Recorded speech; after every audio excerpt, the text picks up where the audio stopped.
is like the smallest room I've ever seen. I feel like I'm watching you in the bathroom. It feels so disturbing. Are we on live yet? Please say no. No, yes. We did just go live, yes. I'm in a phone booth. Okay. Hey, everybody, that's Jeremy. So, All right. Yes, welcome to the show, everybody. We are going to introduce ourselves. I am Natasha. I'm good. I'm Sarah. And I'm Cheryl. And I'm Jeremy. We did so well. Yay. No awkward pauses at all. So yeah, let's I'm gonna let Karen take the lead on this one because she has like a whole point by point plan on how she's gonna talk about things. So take it away, girl. I do. I'm excited to have Jeremy with us. He is legislative director, policy director at the Colorado Bar Association. And we've been hearing a lot about judges lately. And I thought Jeremy might be able to help teach us a few things to put this all in context about what's going on. So if you wouldn't mind introducing yourself and saying a little bit better what you actually do, that would be great.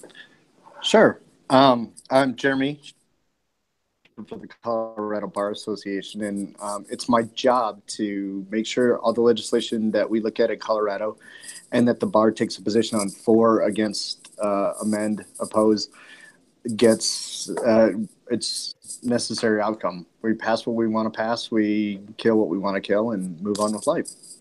And that's my job. What does the Bar Association have to do with legislation anyway? I would think that you guys are a variety of different people. How do you agree? We have a long process that there are 13 voting members that are appointed by the president, and they ultimately make decisions based on a weekly meeting. The general process, as quickly as I can go through it for y'all, is to flag bills, and we use Bill Track 50 for that, and then run them through sections. So all of our business law lawyers, for example, get a chance to look at business law related bills, or real estate lawyers get a chance to look at real estate related bills and see how this works. It's thematic that way. And then based on their recommendation, we take that to a weekly meeting of those 13 members called our Legislative Policy Committee, and they vote whether or not we want to get involved in a bill and what position we would take. And then based on that vote, my contract lobbyist and I go down to the state capitol and make sure it happens. And is that based on the best interest of the Bar Association, or if it's quality legislation, or if you're just a bunch of partisan hacks? What's the idea there? We're partisan hacks. It's based on pretty much section specific information. So when a section looks at it, they're looking for clear and consistent law that works with CRS, Colorado Revised Statutes, and whether or not it improves the law or clarifies the law or addresses something that needs to be addressed, a qualification or an improvement. Those are the kind of bills we look to pass. If it's detrimental or it changes something, affects the court system, then we tend to oppose those related bills. So we're looking at it through a sort of a matrix of what's good for that area of law. And we try really hard to define our comments and refrain from commenting on things that are policy or only oriented. We rarely get into bills on that. We try to stay as far away from the controversial stuff as possible and work just to make sure that what we do has a positive impact on law in Colorado. So it would seem boring, but it's actually pretty fun. It seems pretty technical. But so you're talking about, making sure the law is compatible with what already exists and not making new loopholes and stuff like that, right? Yeah, or we are, making sure we close loopholes. We're lawyers, but keeping the ones open we like. But we're not live, are we? I'm kidding. And so are are the lawyers paid for that? Like, who pays them to do that? No, it's all volunteer. It's a volunteer bar association. I mean, they pay us membership dues, and all of their work for me is, okay. Just went weird blink for a second. So maybe the iPhone X is not the awesome instrument of technology that it's cracked up to be. Don't say that on one blink.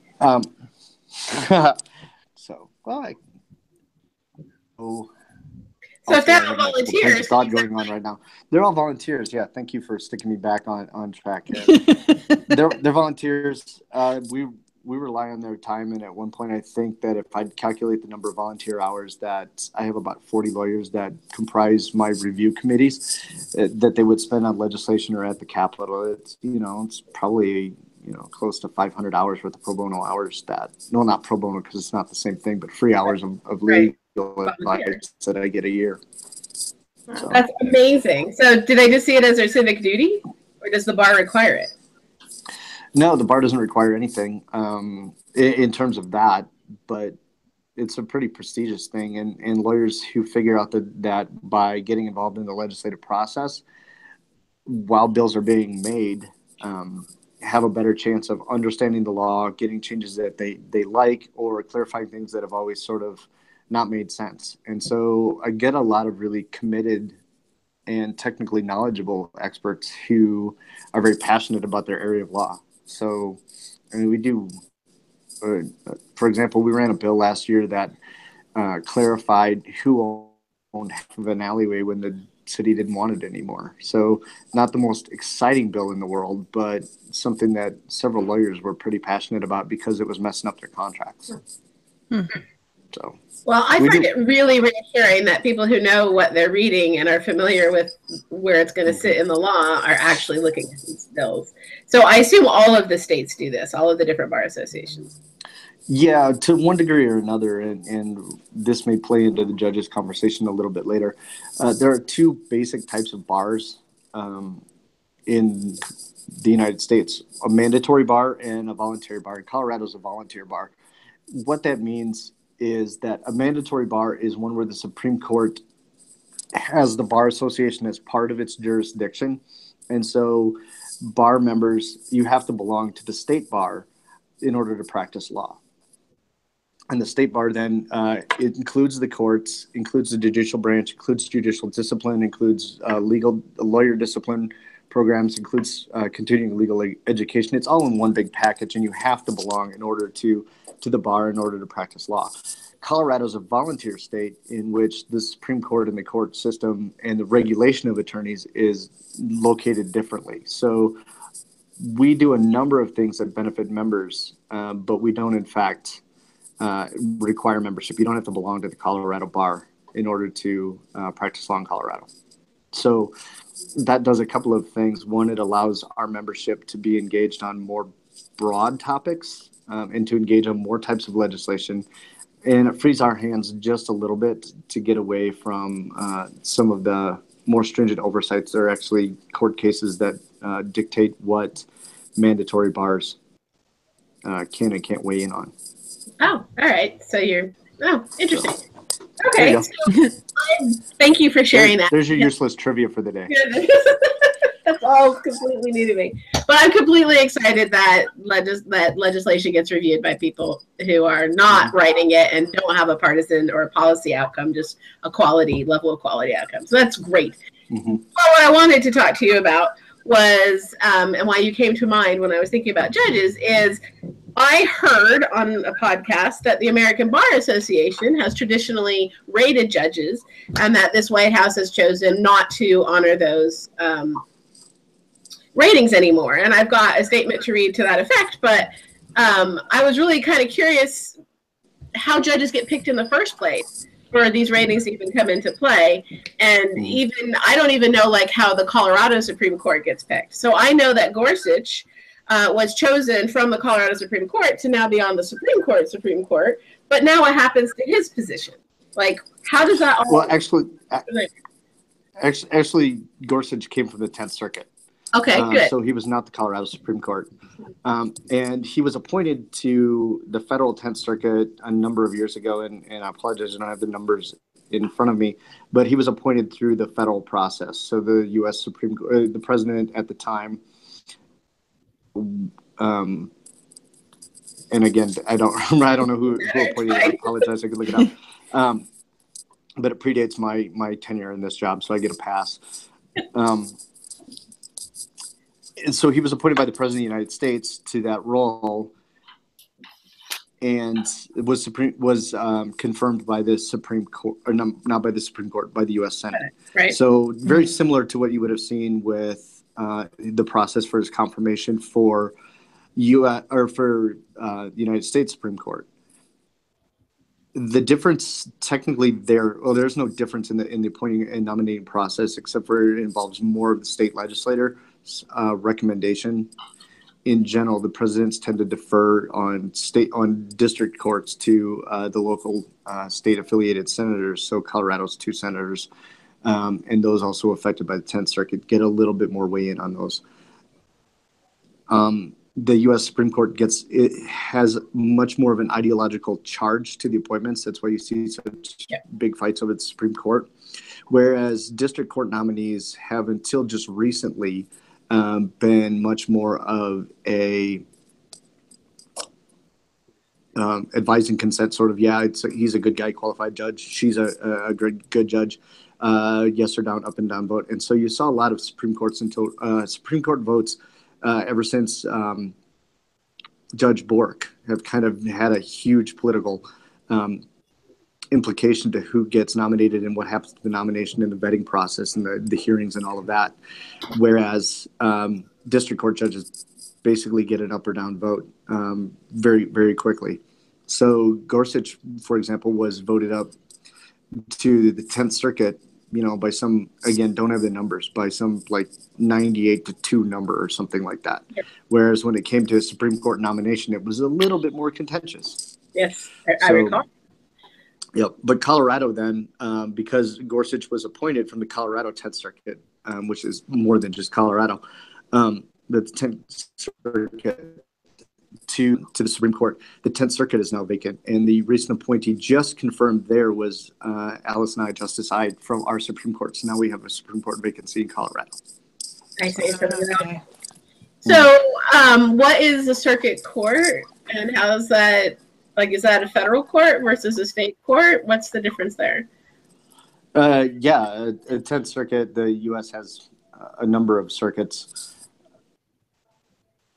Trying not to get away from poor Roy Moore's judge who wrote on his bio. I don't know if you all saw that, where he was appointed to practice in the middle in the middle courts, which don't exist. They have numbers, and unfortunately for me, in doing my prep for this Google Hangout, I didn't look up how many numbers we have. So we have at least 10. I'm guessing it's between 10 and 20, but somebody who's got a better handle on the Google search than I do may want to look that up quick, and I plead ignorance on the total number. Fair. But there are 10. The 9th Circuit out of California and handling the West Coast is probably the most legendary for a number of reasons. We're in the 10th. And it handles the jurisdictions and appeals for more than one state. So the 9th is, like Oregon, California, and Washington. And the 10th is Wyoming, Utah, Colorado. I'm not sure if it goes into Nebraska or not, but it would be state oriented. Okay. What kind of cases wind up in those courts? They take every kind of case because they don't have is my understanding, they don't have the ability to choose what cases they do. The Supreme Court gets the right to choose whatever cases it wants to. It can pick and choose whether or not it wants to pick up any cases. Appeals courts in general, to the best of my knowledge, do not have that right to say, we're just not going to take your appeal.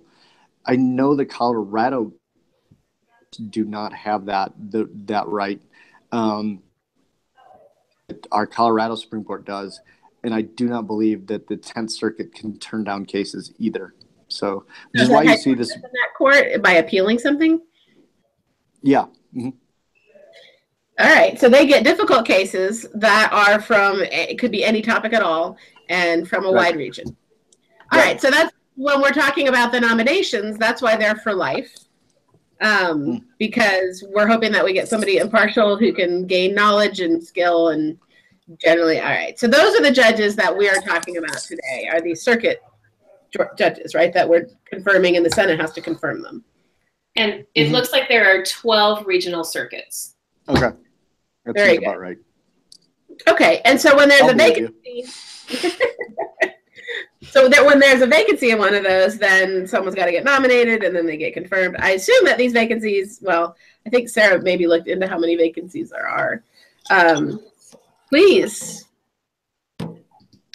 Well, I have my little spiel. So right now, the federal court vacancies by the numbers are there's 19 vacancies in the U.S. Court of Appeals, 111 in U.S. District Courts, 2 in U.S. Court of International Trade, 6 in the U.S. Court of Federal Claims, and 0 in the Supreme Court. And I mean, I can go into like the nominations right now, or we can wait. No, that was good though. So there's actually quite a lot of vacancies that we're looking at. I think there's like 138 last count.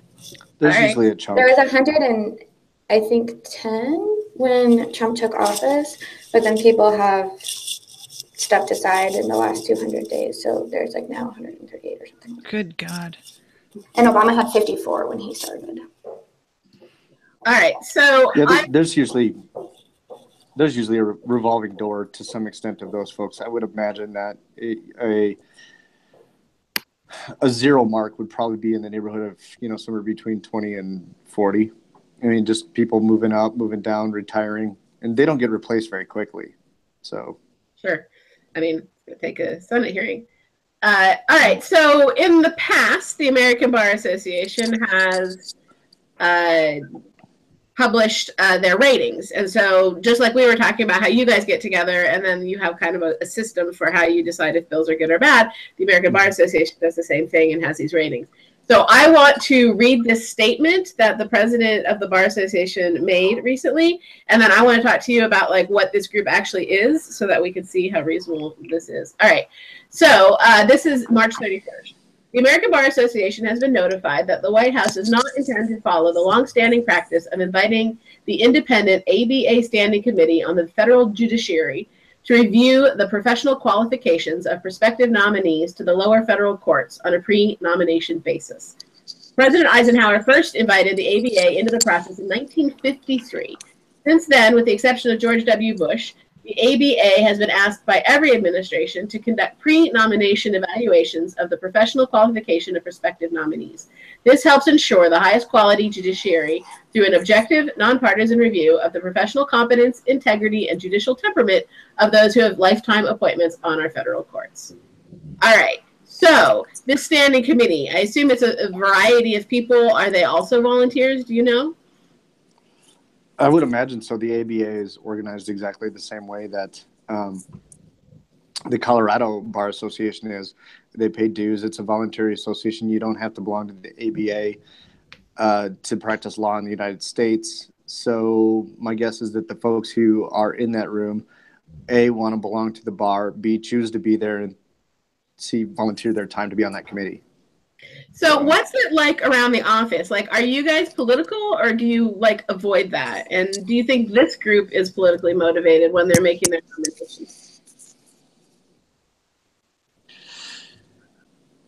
I don't think, I know we're not. We go way out of our way to ensure that the Colorado Bar is as nonpartisan as possible. I mean, our mission to some extent within the legislative guidelines we follow, and therefore the rules we have established for ourselves at the Capitol, are to not weigh in on policy issues precisely because I have members on both sides of the aisle. I mean, with the volunteer organizations such as the CBA and the ABA, you have far left members, you have far right members, you have members anywhere in between the spectrum. And so, again, like any association, if you go pissing off half of your members, can I say that? Does that need to be on the 6-second delay? I don't feel it does. Okay. So I feel like I should just scroll a disclaimer like CNN at the bottom of my screen, like warning not for young ears. I'm pretty sure anybody who has listened to any of my other shows is completely aware and prepared for this. I'll try to drop an F-bomb then, just for your benefit. Please, yes, so, encourage this. So, I mean, you just don't get very far if you are seen as a political organization. That being said, I think that it's hard to, and this is just my experience as working with legislators. It's hard to completely divorce yourself from your own worldview, your own viewpoint, when you're talking about legislation or policies you're committed to and believing in. And so you do your best. And I would imagine the people in that room too, again, I have to imagine because I wasn't there, are doing their best to look at that judge related to the qualifications that were there in relation to the law, with their ability to handle a courtroom, their demeanor in a courtroom, their knowledge of the law, their jurisprudence, their ability to manage court dockets and loads. And that weighs far more into their decision, or it should rather, than how that judge is perceived to rule on law. So I think you're finding out a lot less too, to kind of circle back to the Supreme Court nominations just a little bit, that the hearings that these folks go through are something of a partisan show on both sides, where nobody really wants to talk about how they can rule. I mean, it's sort of legendary that they don't take any comments anymore, whereas, you know, that wasn't 40 years ago when people would throw out how they viewed the Constitution. For a district court judge, and not having the ability to take to pick and choose cases that they're going to review in a panel, if that is in fact true, then you would want somebody from an ABA perspective to base their qualifications and their ratings and their commentary on a judge more on their courtroom demeanor, their ability to handle caseload, because they're getting a couple hundred cases at the very least. You know, probably every couple months they get a couple hundred cases in that they got to move on and get through their docket. I mean, the partisanship of most judges is not up for debate. I mean, it is certainly at the Supreme Court level, but because they're deciding policy issues. But for the most part, judges, even at the circuit level, who cases are mostly clearinghouses for rather rote established law, where they're just deciding on based on the facts of the case. And that's what you want a judge, is who can look at the facts of the case, move the case along, and get an effective, quick, timely ruling out so that people can move on with their lives. So that's what the ABA is going to be rating on. Based they on ought to be, yeah. Their ability to do that. All right. Well, we've got, they said Sorry, that. long answer. So hydrate. They said they weren't going to be doing pre-nomination. They weren't going to be used for pre-nomination vetting anymore. But they still are publishing their qualification list. So we'll put a link to that in our show notes, I assume, and up on the website at any rate, so that you can see how they've rated all of these different judges. But, you know, they're still putting the ratings out, and I personally think that they should be used. I think that lawyers who want to give us their time and their expertise and any experience they've had with these judges is just important. So thank you, Jeremy, for explaining to us how that lawyers are the good guys. Sometimes they do good things. You know, we're mostly the good guys. Mostly the good guys. Keeping the country safe to be in.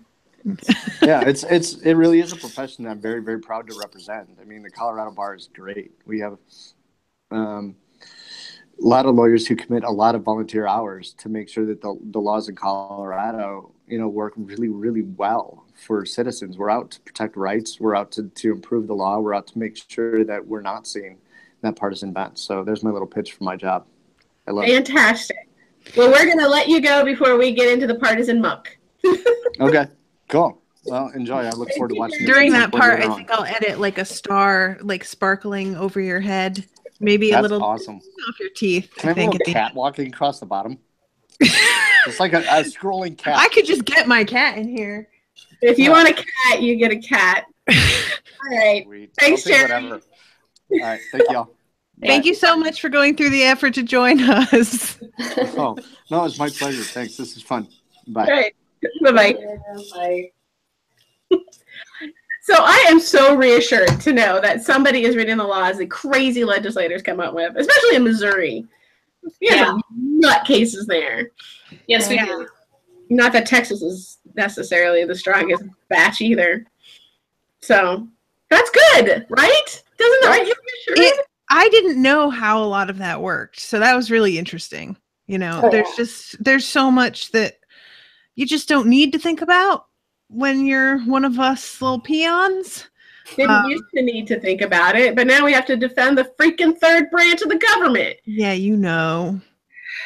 So, right. Sarah, tell us the rest of what you know. So, part of the reason that there are so many vacancies, which like, yeah, he was saying like revolving door and stuff, but there was so much Republican obstruction under Obama. So pretty much for his last year, like anything he tried to do did not go. And, you know, it's just some sweet, sweet stupidity of McConnell. I have a nice quote of some Democrats have decided to continue wasting the Senate's time with pointless obstruction of these nominees. Time and time again, they have erected partisan procedural hurdles designed to change an outcome, but are not designed to change an outcome, but simply to waste time. And I just think back to all the time that was wasted last year. And no kidding. On the other side, Supreme Court Justice. Yes. So they also are so Trump, so far, he has 150-ish to fill. He has nominated like over 400 like people for all of them, and they haven't really gone through. I think his approval rate is like 23%. And they really enjoy to cite statistics like Obama had 69% of his approved by this time. But that's because Obama looked for more qualified and mainstream people, not incredibly partisan people. And Karen, you and I were talking about this, but that's kind of how this is supposed to go, where it's the game theory of you pick the best person for everyone in hopes that everybody picks the best person for everyone, so everybody can have the best desired outcome, because you live in fear of the other side messing up everything that you do. And that's not happening anymore. There's no more fear. There's just all fear. So now there's no fear. And we're beyond fear. So far beyond it. And so he has, there's 21 on the Court of Appeals, which is the highest court that Trump is supposed to nominate. So that's terrifying. And one person that Trump wanted to nominate, so we can get a little bit of a context for the types of people he's looking for. Jeff Mader, Trump's nominee for a seat on the U.S. District Court of the Eastern District of Texas, he called transgender children part of Satan's plan and argued that same-sex marriage was a slippery slope to polygamy and bestiality. Clearly very partisan, obviously.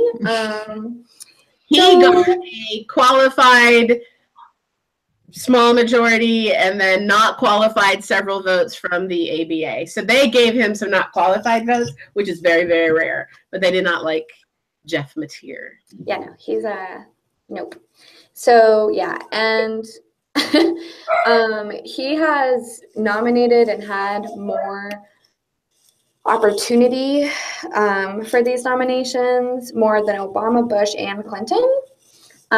It's just, you know, a very ridiculous amount of nominations that are being put up, and obviously not being passed for obstruction or for hope in humanity, and like not having crazy people make these decisions, like Mateer. And yeah, so that's pretty much where the numbers are with everything. So it's really, really important that some sanity is in play here, that we don't get really terrible people, because it's a high court and it's a lifetime appointment and there's going to be a lot of them. So like this, when we say Trump's not getting anything done, he's not. No bills have passed, right? And all of his executive orders can be undone, but this stuff can't be undone. Like, it's going to take generations to fix. Mm-hmm. So at best, you know, we have to at least slow it down as much as we can, or get the worst, like weed out the very worst of them, so that we can survive this assault. This is terrible, terrible. All right, I'm going to share a judge, and then maybe you guys have one. So you guys have all heard about the young guy. I'll skip him.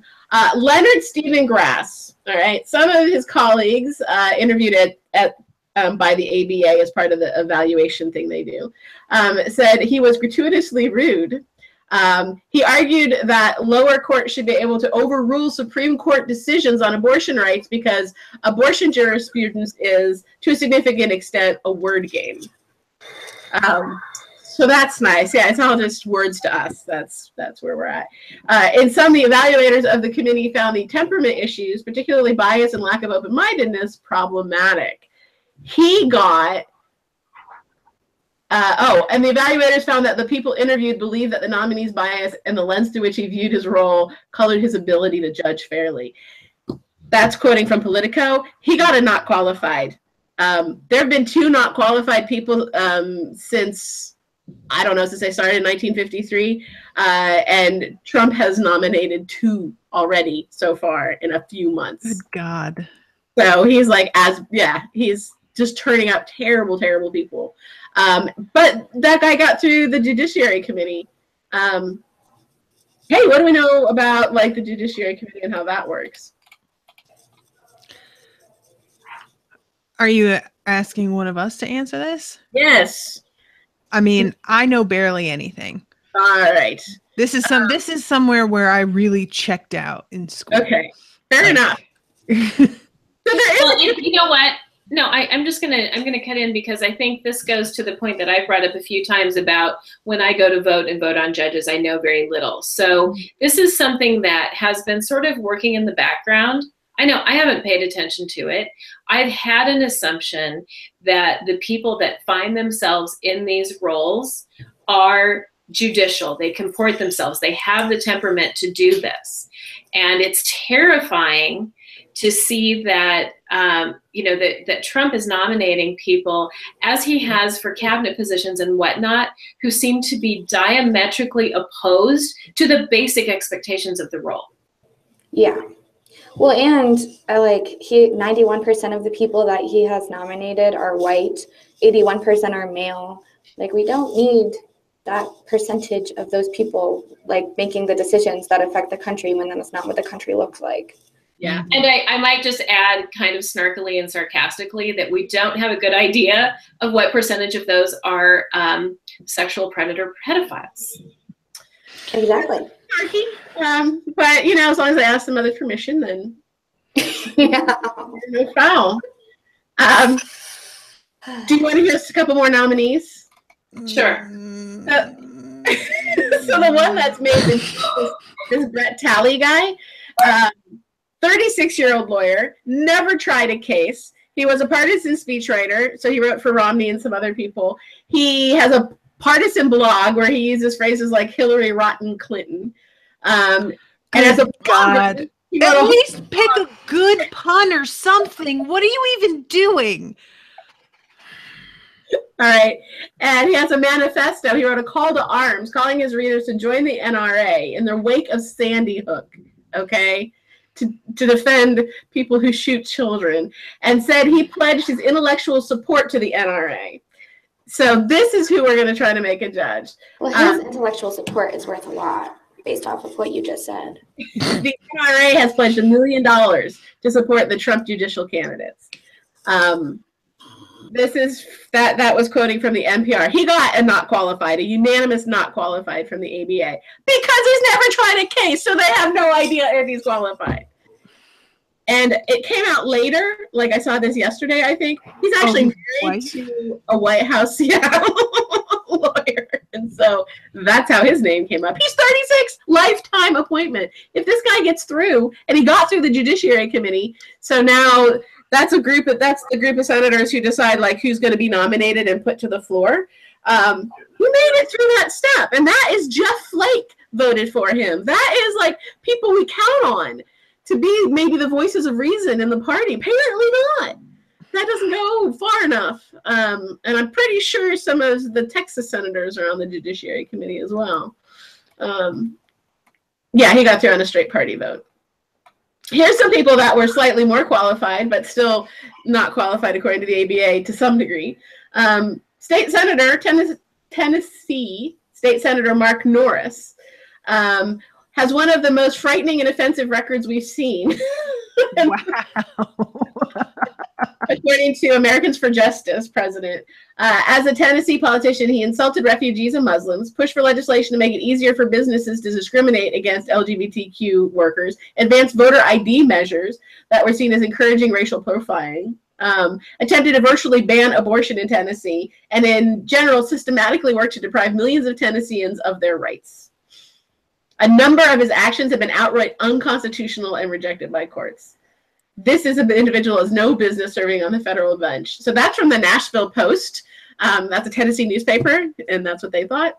Yeah, so the ABA gave him like sort of qualified, sort of not qualified.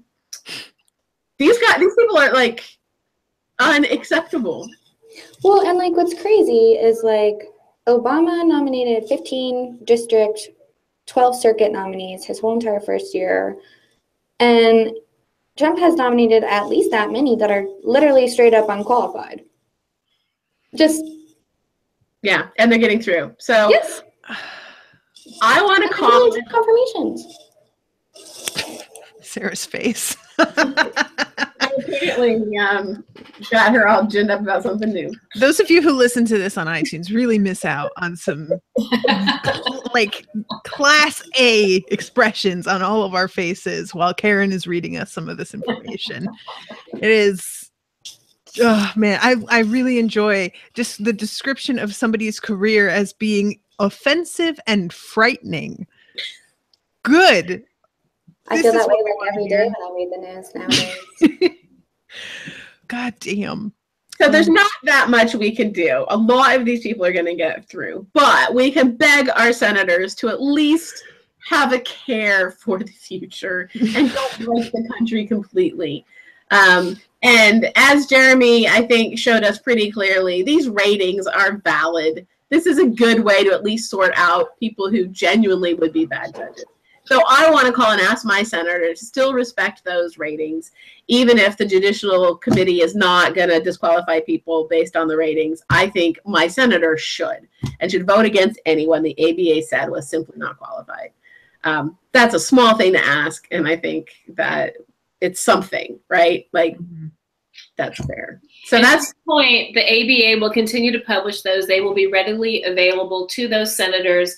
It is just a matter of them including that information in their consideration set. Exactly.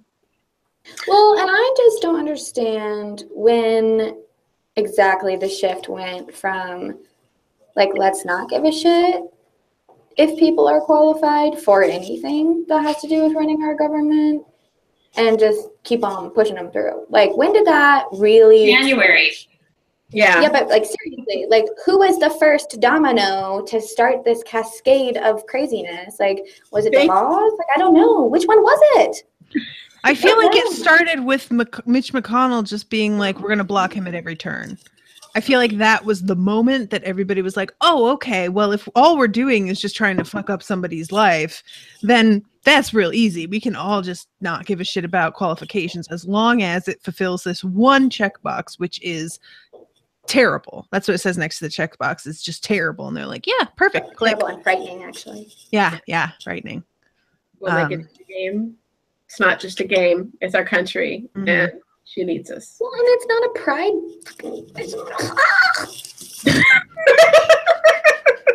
All right, I think we better have Sarah call first.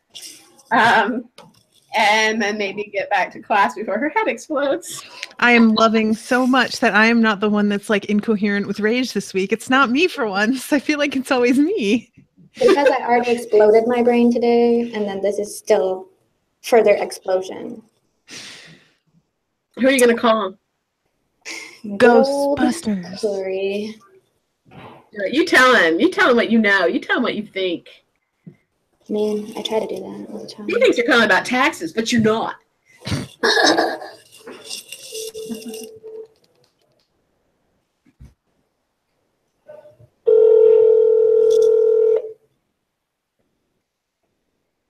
Is that DC? This is the Denver office. Been having a lot more luck with DC lately. Looks like that's how it's gonna be today too.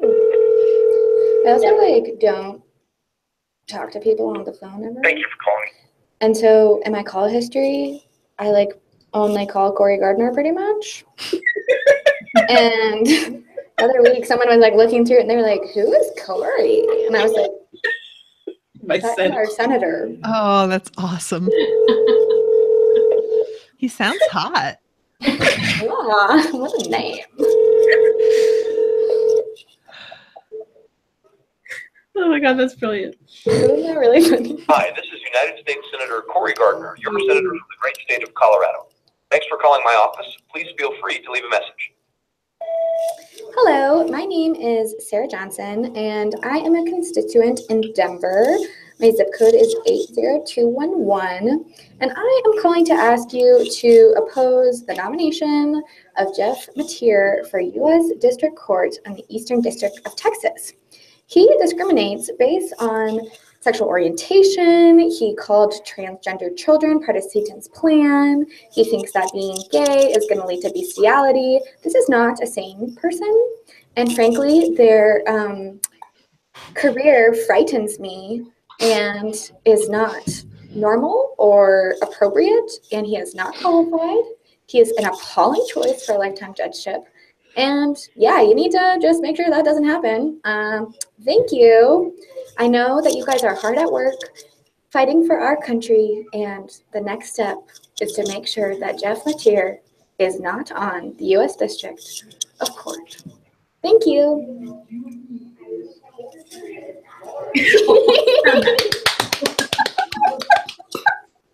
Best call ever. This is not a sane person.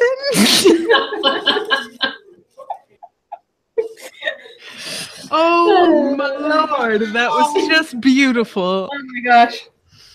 Oh God. Nice gratitude at the end. And if anybody else didn't see it, I do want to point out our buddy Corey Gardner did take a positive stance on Roy Moore, saying he does not belong. Yes. Yeah.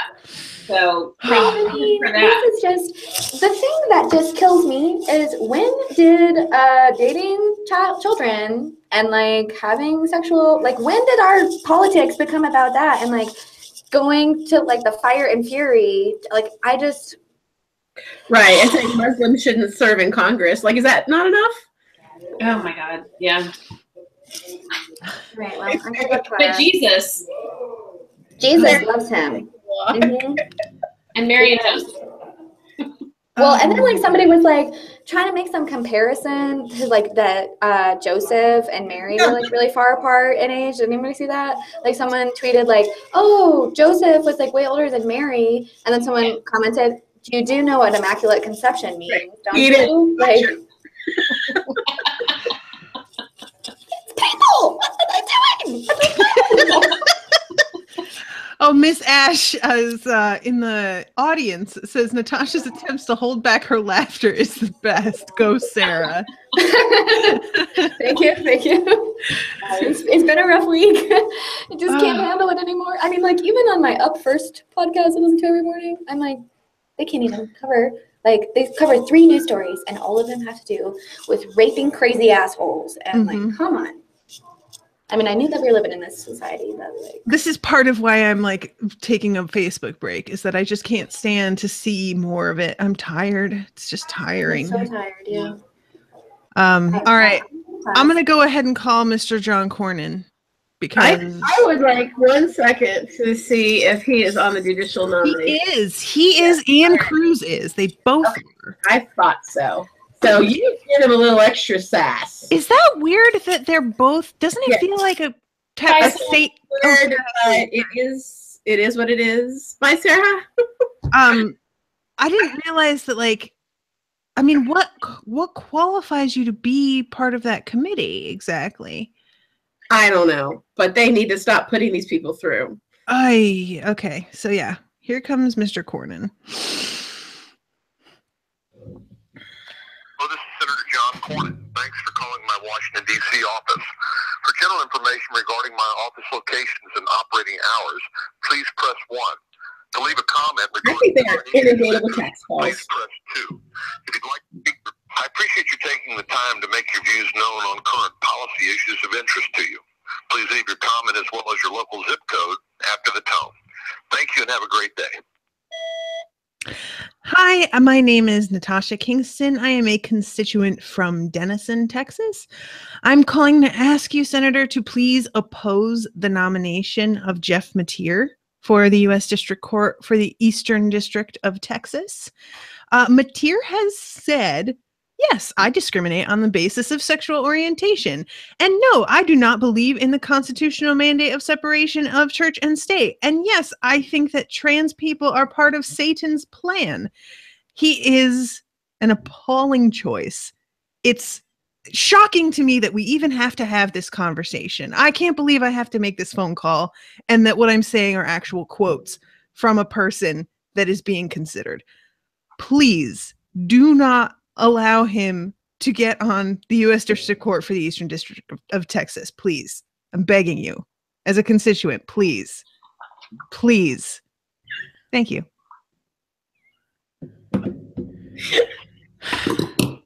You guys are out for blood. On my knees right now, sir. Just for the love of all that is sane and logical. I shouldn't have to be here today doing this. It's so true. It is hard to believe you have to make that call. Oh, brother. So, yeah. So Claire McCaskill's been pretty great. Claire McCaskill is awesome. I was going to call Roy Blunt. Yeah. And I'm going to tell you right now, I am so terrified about Claire McCaskill's seat getting flipped. I've been donating. You should volunteer to walk flyers. I did it for Obama. I need to volunteer. I just, introvert. I don't want to talk to people I don't know. I understand. They had me just put like little flyers out so everybody knew when election day was and where to go. I am so cool with that. Yes, I need to do that. All right. So I'm not going to call on anybody specific. I'm going to call just on utilizing the ABA ratings as they're looking at nominated judges for these positions, because I think I can reference one or two that are completely unfit in terms of their temperament to judge. So let's see. Awesome. Let me find him. Where's mine? Sarah and her friends. Oh my gosh. Who's this Corey? Hilarious. As soon as I saw that Corey weighed in on Roy Moore, I had to send it to Karen. I'm like, who knew? Give him credit. He started with the if it turns out to be true, but then he did back off and say, all right, like it's probably true. I still can't believe that McConnell's saying, I believe them. Yeah. I find the accusations more credible than the defense. Yeah. All right. So I don't really have this scripted. It might be a little rocky. It's okay. Channel Sarah. I mean, I did half of mine was from 5 calls and the other half was just actual pleading from the depths of my heart and soul. So, How may I help you? Hi there. I am a constituent calling to express my opinion. Can I share that with you? Yes, what's your zip code? It is 63126 in St. Louis. My name is Cheryl Pryor. And I am calling to urge Senator Blunt in terms of making any decisions about federal judicial nominees to please continue to use the ABA ratings, the American Bar Association ratings. My understanding is the current administration is not utilizing those ratings, but those ratings help identify potential judges who are qualified, nonpartisan, fair-minded, and who have the integrity and the temperament that justify a lifetime appointment. Okay, I can pass the senator. Thank you so much. Bye-bye. Of course. Yay! That was so good. Thank you. And again, I got somebody live. If I don't write it down, I can't do it at all. I don't understand how everybody gets live people. I never get live people. Never. Missouri. That's fair. Well, but you know what I wonder? I wonder if not as many people call in Missouri, and that maybe you all are calling in places where more people are calling, and it's harder to get through. Maybe. Maybe. Sarah didn't get through, so I don't think I'm gonna. It's your boyfriend, Corey? He's my boyfriend, Corey. I probably have more calls to him than anyone else too. Hi, this is United States Senator Cory Gardner, your senator from the great state of Colorado. Thanks for calling my office. Please feel free to leave a message. Hi, I'm calling to share my opinion about the confirmation of judicial nominees. My name is Karen Suhaka, and I vote in 80203. I am concerned with the quality of some of the nominees that have been put forward, in particular Leonard Stephen Grass and Brett Talley, who both received not qualified ratings from the American Bar Association. Indeed, I'm worried about the decision not to use the bar ratings anymore. These are lifetime appointments, so care should be given and all resources available consulted to make sure we are putting qualified, impartial people in place. Please take the Bar Association recommendation seriously and help protect our democracy by making sure all three branches are healthy and strong. Thank you. Beautiful. Lovely. And I bet their phones are ringing off the hook about the tax plan, as well they should be. But man, this has me burning up. Yeah, and Karen and Natasha, I think I sent you and Sarah an update yesterday on the implications of this new tax plan for graduate students. Mhm. Yes. So doctoral students who get their tuition and are not charged for it, but it would be considered taxable income. I'm sorry, when you have people at the top who are going to be getting massive cuts, I just don't get it. It's craziness. And that will drive out the students we want. That'll be like the STEM kids who are coming from China to come learn here that we might capture and get them to stay and make companies in America. It's like it'll also push doctoral students from the U.S. to go to other places where they get a better deal. How does that do for making them great again? Yeah, it's terrible both ways. Unbelievable. There's more in there. Like, I don't even want to get started on how terrible that plan is. But let's just say the word personhood appears in there, so that's a problem. Mm-hmm. Yeah. So we'll call on the tax plan. Don't you worry. All righty. But for this one, encourage that the lawyers are helping us. They're on our side. That's good. But let's all try to learn a little bit more about judges and do our best. Yes, and I have another question before we go. So we know we've got the American Bar Association rating like this, and I didn't ask Jeremy, and if he said it, I missed it. So are there state bar association ratings as well that we should be aware of? I don't know, but that sure would be helpful when you go and look at the ballot, wouldn't it? Yes, I will be checking that out. So in some states, judges are elected, and in some states, judges are appointed. Yeah. In some states, I think it's called the Missouri model, actually, judges are appointed and then get confirmed by the electorate on a periodic basis, and that's what Colorado does. Okay. So that's like a good hybrid. But yeah, all the different states have different ways, but we should keep an eye on our judges, and but particularly these federal level ones. So yeah, I think we were right to call our senators on this. Well, thank you, Elise, a lot. We went longer today than usual, but I feel like, things will happen. It's fine. Yes. Thank you. Thank you. Yeah, thank you all for coming, and thank you to Ms. Ash in the audience for cheering us on while I tried desperately to hold in my laughter. Appreciate it. All right. See you again soon. See you next week, guys. Bye. Bye.